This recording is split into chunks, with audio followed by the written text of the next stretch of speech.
വീടിനുള്ളിലെ വാതിലിനിടയിൽ വിരലുകൾ കുടുങ്ങിപ്പോയ 4 വയസ്സുകാരന് വിഴിഞ്ഞം ഫയർഫോഴ്സ് രക്ഷകരായി. വെങ്ങന്നൂർ സത്യവിഹാർ വിവേകാനന്ദ നഗറിൽ താമസിക്കുന്ന ദക്ഷ് അഭിനീതിന്റെ ഇടത് കൈവിരലുകളാണ് വാതിലിനിടയിൽ കുടുങ്ങിയത്. കഴിഞ്ഞ ദിവസം വൈകുന്നേരം 5:30-യോടെയാണ് സംഭവം നടക്കുന്നത്.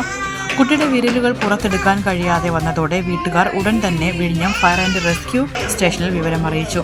സ്ഥലത്തെത്തിയ ഫയർഫോഴ്സ് സംഘം ഏറെ ജാഗ്രതയോടെയും വേഗത്തിലും പ്രവർത്തിച്ച് മിനിറ്റുകൾക്കുള്ളിൽ കുട്ടിയുടെ കൈകൾ സുരക്ഷിതമായി പുറത്തെടുത്തു.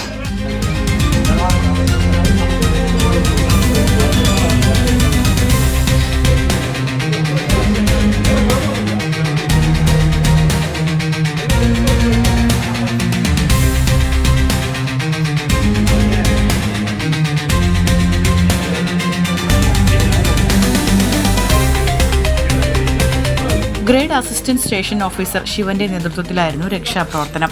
ഫയർ ആൻഡ് റെസ്ക്യൂ ഓഫീസർമാരായ സന്തോഷ് കുമാർ, വിപിൻ, ശ്രീരാഗ്, രഹിൽ, അരുൺ മോഹൻ, ഹോംഗാർഡ് സുനിൽ ദത്ത് എന്നിവർ സംഘത്തിലുണ്ടായിരുന്നു.